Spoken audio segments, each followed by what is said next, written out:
Good morning students, मैं Neha Srivastava government Jubilee inter college Gorakhpur से। बच्चों, आज हम क्लास 10th के chapter number 4 carbon and its compound का 7th पार्ट डिस्कस करेंगे। बच्चों, इसके 6th पार्ट में मैंने आपको कार्बन के कंपाउंड्स के नॉमेनक्लेचर के बारे में बताया था। आज हम डिस्कस करेंगे कार्बन और उसके कंपाउंड्स की केमिकल प्रॉपर्टीज के बारे में। इसमें हम आपके सिलेबस के अकॉर्डिंग इन 4 पॉइंट्स को डिस्कस करेंगे। पहले हम कंबस्शन के बारे में पढ़ेंगे, फिर ऑक्सीडेशन रिएक्शंस, उसके बाद सब्स्टिट्यूशन रिएक्शन क्या होते हैं, और फिर लास्ट में डिस्कस करेंगे कि एडिशन रिएक्शन क्या होते हैं। तो चलिए हम सबसे पहले शुरू करेंगे कंबस्शन रिएक्शंस से। क्या होता है कंबस्शन का प्रोसेस? बच्चों, जब carbon in all its allotropic forms burns in oxygen to give carbon dioxide, heat and light, तो इसे हम कहते हैं कंबस्शन। तो कंबस्शन क्या होता है? When carbon in all its allotropic forms, carbon के जितने भी एलोट्रोपिक फॉर्म्स होते हैं, जब आप उसको ऑक्सीजन की सप्लाई में हीट करेंगे तो आपको कार्बन डाइऑक्साइड, हीट और लाइट एनर्जी मिलेगी। सिर्फ कार्बन ही नहीं, most of the carbon compounds when they are burned in excess supply of oxygen, then they produce carbon dioxide, heat and light energy. इसके कुछ एग्जाम्पल्स को आप देखिए। जब हम कार्बन को ऑक्सीजन की प्रेजेंस में हीट करते हैं तो हमें कार्बन डाइऑक्साइड, हीट और लाइट एनर्जी मिलती है। इसी तरह से जब हम कार्बन का एक कंपाउंड मीथेन लेते हैं और उसे हम ऑक्सीजन की रिच सप्लाई में हीट करते हैं, then it produces carbon dioxide, water vapour, heat and light energy. अब आप इसको देखिए बच्चों, ये अल्कोहल है। आपको पिछले वीडियो में बताया था कि OH जब कार्बन की चेन से जुड़ता है तो उसे हम अल्कोहलिक ग्रुप कहते हैं। तो यहाँ पर उसी ग्रुप का एक एग्जाम्पल लिया गया है, इथाइल अल्कोहल। इथाइल अल्कोहल को जब हम ऑक्सीजन की रिच सप्लाई में हीट करते हैं, बर्न करते हैं, तो हमें क्या मिलता है? Then we get carbon dioxide, water vapour, heat and light energy. बच्चों, इतने सारे केमिकल रिएक्शंस हैं। आपने देखा कि सभी से हमको हीट एनर्जी भी मिल रही है और लाइट एनर्जी भी मिल रही है। बच्चों, ऑर्गेनिक कंपाउंड्स को जब हम ऑक्सीजन की सप्लाई में बर्न करते हैं तो जो हमें हीट और लाइट एनर्जी मिलती है उसका यूज़ हम अपनी डेली लाइफ में भी करते हैं। जैसे कि एक वेल नोन एग्जाम्पल है LPG इन योर किचन। हम सभी अपने किचन में LPG का यूज़ करते हैं खाना बनाने के लिए। इसके अलावा हम पेट्रोल, डीजल और CNG का यूज़ करते हैं अपनी व्हीकल्स को रन करने के लिए। इन सभी में कार्बन के कंपाउंड्स प्रेजेंट होते हैं। इसके अलावा कोयला या कोल जिसका यूज़ किया जाता है स्टीम इंजन और इलेक्ट्रिक इंजन को रन करने में। फिर बच्चों, इलेक्ट्रिसिटी के जनरेशन में भी कोयले का बहुत ज़्यादा यूज़ होता है। तो इस तरह से हमने देखा कि डेली लाइफ में भी कार्बन का यूज़ हम फ्यूल के रूप में बहुत अधिक करते हैं। बच्चों, आपने अक्सर देखा होगा कि LPG in gas stove it Burns with flame. आपने देखा होगा वो ब्लू कलर की फ्लेम के साथ में जलता है। कभी कभी आपने येलो फ्लेम भी ऑब्जर्व किया होगा। इसके बारे में कि कब ब्लू फ्लेम निकलता है, कब येलो फ्लेम जनरेट होता है, हम थोड़ी देर के बाद डिस्कस करेंगे। तो आपने देखा होगा कि LPG में फ्लेम निकलता है और कोल एंड चारकोल इन अंगीठी अगर आपने देखा हो तो आपने अंगीठी में देखा होगा कि वो रेड ग्लो तो करता है लेकिन उसमें कोई फ्लेम प्रोडक्शन नहीं होता है। तो ऐसा क्यों हुआ? क्यों यहाँ पर फ्लेम का प्रोडक्शन हुआ और क्यों यहाँ पर फ्लेम का प्रोडक्शन नहीं हुआ? तो इसका रीज़न है बच्चों, flame is produced only when gaseous substances burn. जब गैसियस सब्सटेंस बर्न करते हैं तभी फ्लेम का प्रोडक्शन होता है। बच्चों, इससे रिलेटेड एक एक्सपेरिमेंट या एक एक्टिविटी आपके कोर्स में दिया हुआ है, दैट इज एक्टिविटी नंबर 4.3। उस एक्टिविटी में आपको कहा गया है कि आप अल्कोहल ले लीजिए, नैप्थलीन एंड टेक कैम्फर। इन तीनों को स्पैचुला पे आपको हीट करना है। स्पैचुला एक स्पून लाइक सब्सटेंस होता है जो लेबोरेटरी में प्रेजेंट होता है। तो ये क्या होता है, आपको स्पैचुला पे इन तीनों सब्सटेंस को लेना है और इनको बर्न करना है। अब आपको देखना क्या है, आपको दो चीज़ों की ऑब्जर्वेशन करनी है। पहला है नेचर ऑफ फ्लेम और दूसरा है डिपोजिशन ऑन मेटल प्लेट। पहला आपको देखना है कि किस तरह का फ्लेम प्रोड्यूस हो रहा है, और दूसरा point which you have to observe is कि आपको यहाँ पर मेटल प्लेट लेकर के जाना है जहाँ पर आप इन्हें बर्न कर रहे हैं, और आपको देखना है कि किसी सब्सटेंस का डिपोजिशन हो रहा है या नहीं हो रहा है। तो इसमें आप क्या देखेंगे, आप देखेंगे कि जब आपने स्पैचुला में अल्कोहल लिया और अल्कोहल को जब आपने बर्न किया तो आप देखेंगे कि जो फ्लेम प्रोड्यूस हुई उस फ्लेम का कलर है ब्लू। और नैप्थलीन और कैम्फर, इन दोनों के केस में आप देखेंगे कि जो फ्लेम प्रोडक्शन हुआ वो फ्लेम था येलो कलर का। यहाँ पर भी येलो फ्लेम प्रोड्यूस हुआ जब हमने नैप्थलीन को बर्न किया, और जब हमने कैम्फर को बर्न किया तब भी येलो कलर का फ्लेम प्रोड्यूस हुआ। तो बच्चों, क्या डिस्टिंग्विश किया आपने, अल्कोहल ने ब्लू कलर का फ्लेम दिया और नैप्थलीन और कैम्फर ने येलो कलर का फ्लेम दिया। अब आपको सेकेंड पॉइंट जो ऑब्जर्व करना था वो देखना था कि मेटल प्लेट को जब हम थोड़ा ऊपर ले करके जाएं जहां पर हम इन चीज़ों को बर्न कर रहे हैं, तो देखना था कि इस मेटल प्लेट के ऊपर कोई डिपोजिशन हो रहा है कि नहीं। बच्चों, ये डिपोजिशन किस चीज़ का है, ये डिपोजिशन है अनबर्न्ड कार्बन पार्टिकल्स का। इसमें जो कार्बन पार्टिकल्स हैं जब वो बर्न नहीं होते हैं तो वो कार्बन पार्टिकल्स निकलते हैं, और इस तरह से जो कार्बन पार्टिकल्स आपको मेटल प्लेट के ऊपर मिलेंगे उनको हम कहते हैं सूट। तो ऐसे फ्लेम्स को हम सूटी फ्लेम भी बोलते हैं। तो यहाँ पर क्या होता है, अल्कोहल का कंप्लीट कंबशन होता है।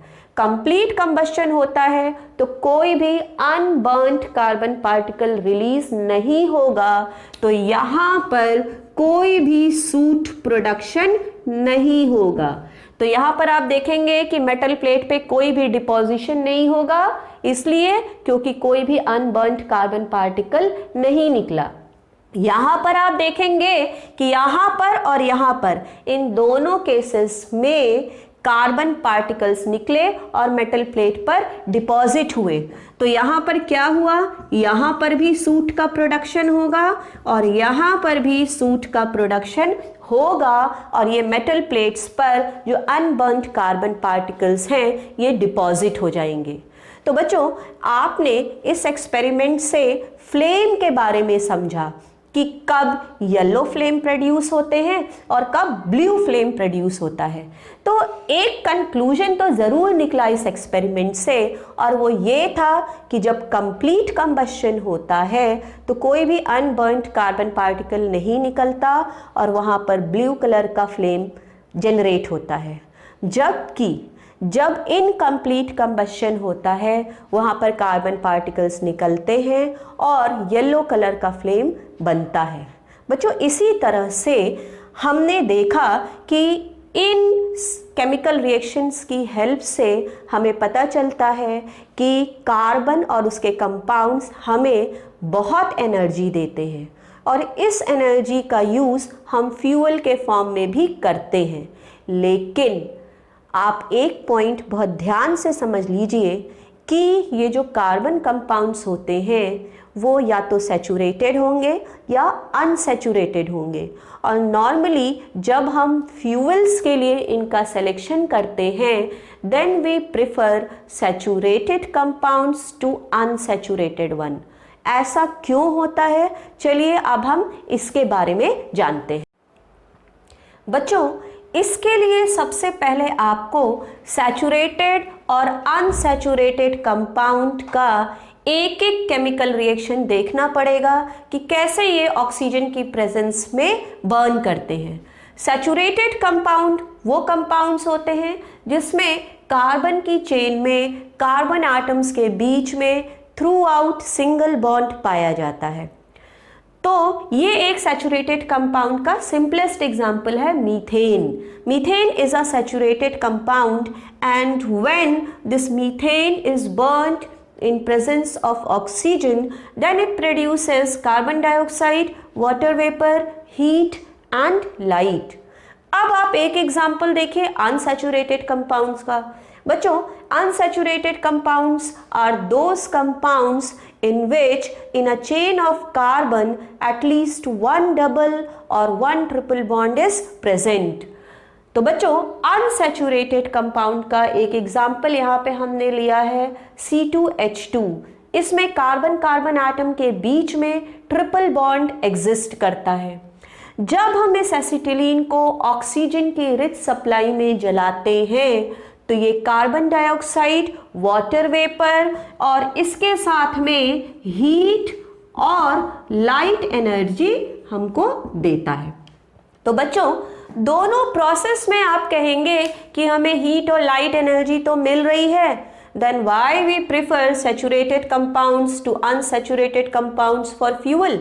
हम क्यों ईंधन या फ्यूल के लिए सैचुरेटेड कंपाउंड्स को बेटर मानते हैं? बच्चों, वो इसलिए हम इनको बेटर मानते हैं क्योंकि इसमें कार्बन हाइड्रोजन का रेशियो कम होता है। अब ये कार्बन हाइड्रोजन का रेशियो हम कैसे निकालते हैं, आप ये देखिए। बच्चों, ये कंपाउंड देखिए आप, ये है मीथेन। इसमें टोटल 5 एटम्स हैं। एक एटम कार्बन का है and rest 4 atoms are of hydrogen. तो इसमें 20% क्या होगा, कार्बन होगा। इसमें 20% कार्बन होगा and rest 80% is atoms of hydrogen. तो इसमें कार्बन हाइड्रोजन का आप रेशियो निकालिए। कार्बन कितना है, कार्बन है 1 और हाइड्रोजन कितना है, हाइड्रोजन है 4। और अब आप जरा उधर देखिए, इसमें कार्बन हाइड्रोजन का रेशियो ज्यादा होता है। आप एसिटिलीन में देखिए C2H2 में 2 कार्बन है और 2 हाइड्रोजन है, तो इसका रेशियो हो गया 1:1 का, और जबकि यहाँ पर रेशियो हुआ 1:4 का। तो यहाँ पर कार्बन हाइड्रोजन रेशियो लेस होता है और यहाँ पर कार्बन हाइड्रोजन रेशियो इज मोर। और इसमें आप देखिए मीथेन में 20% कार्बन है, जबकि एसिटिलीन में आप देखिए, एसिटिलीन में टोटल 4 एटम्स हैं, 2 atoms of element carbon and 2 atoms of element hydrogen. तो कार्बन का कितना परसेंट हुआ, 50%। तो इसमें 50% कार्बन है जबकि इसमें 20% कार्बन होगा। और बच्चों, आपको पता है कि जितना ज़्यादा कार्बन होगा उतने ही ज़्यादा अनबर्न्ड कार्बन पार्टिकल्स के निकलने के चांसेस होते हैं, उतना ही ज़्यादा वहाँ पर पोल्यूशन होगा।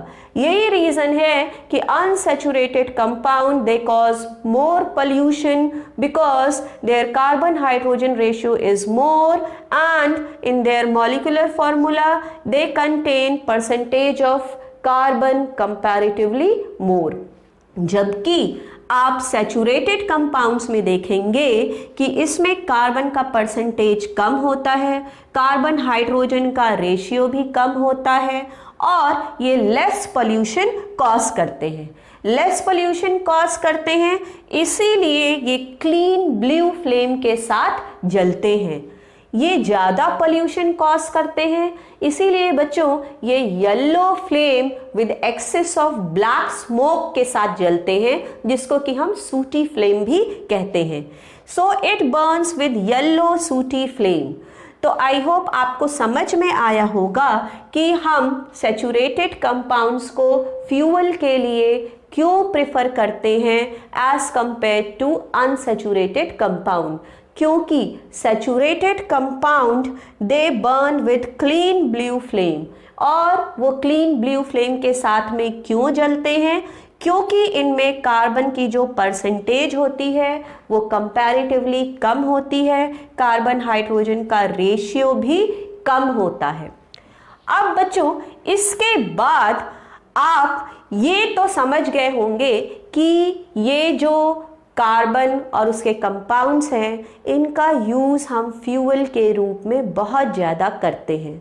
और नॉर्मली सबसे ज़्यादा जो 2 कार्बन के कंपाउंड्स होते हैं जिनका यूज़ हम फ्यूल के रूप में करते हैं, वो होता है कोल एंड पेट्रोलियम प्रोडक्ट्स। तो बच्चों, ये कोयले का प्रोडक्शन कैसे हुआ और इस पेट्रोलियम का प्रोडक्शन कैसे हुआ? बच्चों, आज से लाखों साल पहले अर्थ सरफेस पे बहुत घने जंगल हुआ करते थे, और जब नेचुरल कैलामिटीज़ आई जैसे कि फ्लड, अर्थक्वेक या वॉल्केनिक इरप्शंस, तो ये जो पेड़ पौधे थे, बहुत सारे फर्न्स थे, ये सब के सब क्या हो गए? क्रश्ड हो गए, और इनके ऊपर धीरे धीरे बहुत सारी लेयर्स बनती चली गई। तो इससे हुआ क्या? They were subjected to high pressure and high temperature. उनके ऊपर प्रेशर भी बढ़ गया और धीरे धीरे टेम्परेचर भी अंदर का बढ़ने लग गया, और लाखों साल में उनकी बॉडी में स्लो चेंजेस हुए and finally they were converted into coal. अब बात आती है कि ये पेट्रोलियम प्रोडक्ट्स कैसे बने। बच्चों, ये जो समुद्र या सी था, उसमें जो एक्वेटिक ऑर्गेनिजम्स थे, जब व्हेन दे डाइड, जब उनकी डेथ हुई, तो क्या होते थे? उनकी जो बॉडी होती थी वो सी बेड पे आकर के धीरे धीरे एक्यूमुलेट होने लगी। उसके ऊपर सिल्ट और बहुत सारे रॉक्स की लेयर धीरे धीरे जमने लग गई। अब वहाँ पर भी क्या हुआ? वहाँ पर भी they were subjected to high pressure and high temperature. Bacteria का भी अटैक हो गया and slowly their body decomposed into petroleum products.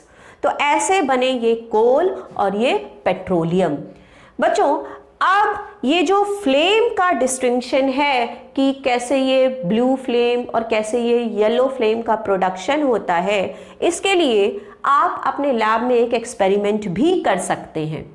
बच्चों, इसके लिए हमने क्या किया है कि एक बंसन बर्नर ले लिया है, और बंसन बर्नर में आप देखेंगे कि एक पाइप लगी होती है जहाँ से एयर की सप्लाई आती है, और यहाँ पर एक नॉब लगा होता है जिससे हम घुमा करके एडजस्ट करते हैं। तो आप देखेंगे कि जब आप इस नॉब को एडजस्ट करते हैं तो कभी वो ब्लू फ्लेम के साथ जलता है और कभी वो येलो फ्लेम के साथ जलता है। बच्चों, वो ब्लू फ्लेम के साथ कब जलेगा? वो ब्लू फ्लेम के साथ तब जलेगा जब इस पाइप के रास्ते एयर की रिच सप्लाई ऊपर तक पहुंचेगी। तो ऑक्सीजन की रिच सप्लाई जब ऊपर तक पहुंचेगी तो क्या प्रोसेस हो जाएगा?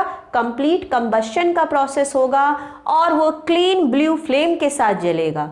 लेकिन अगर इस नॉब को आप थोड़ा सा एडजस्ट करिए और ऐसे एडजस्ट करिए कि ऑक्सीजन की रिच सप्लाई ऊपर तक ना जाए, तो जब ऑक्सीजन की रिच सप्लाई ऊपर तक नहीं जाएगी तब क्या होगा? तब वो येलो फ्लेम के साथ जलेगा, क्योंकि वहां पर इनकम्प्लीट कंबशन होगा। और बच्चों, वहां पर क्या होगा जब वो येलो फ्लेम के साथ जलेगा? अगर आप ऊपर की तरफ एक टेस्ट ट्यूब ले जाएं तो टेस्ट ट्यूब का जो नीचे वाला हिस्सा होगा वो ब्लैक कलर का हो जाएगा। क्यों? क्योंकि वहां पे जो अनबर्न्ड कार्बन पार्टिकल्स थे वो जा करके इकट्ठे हो जाते हैं। तो बच्चों, इस तरह से आई होप आपको क्लियर हो गया होगा कि ब्लू फ्लेम और येलो फ्लेम का क्या सेंस है। ब्लू फ्लेम का मतलब कि वो क्लीन फ्लेम है, उसमें कोई भी अनबर्न्ड कार्बन पार्टिकल नहीं है, वो ज़्यादा हॉट भी होता है, उसका टेम्परेचर ज़्यादा होता है। जबकि जो येलो फ्लेम है that is as a result of incomplete combustion, तो वहाँ पे कार्बन पार्टिकल्स भी निकलते हैं विच कॉजेस सूटी फ्लेम। तो बच्चों, इस तरह से आपने कार्बन के कंपाउंड्स की पहली प्रॉपर्टी कंबशन के बारे में जाना। अभी इसकी 3 प्रॉपर्टीज और रह गई हैं, जैसे oxidation, addition and substitution reaction. इसका डिस्कशन हम आपसे अगले वीडियो में करेंगे। तो तब तक के लिए थैंक यू सो मच।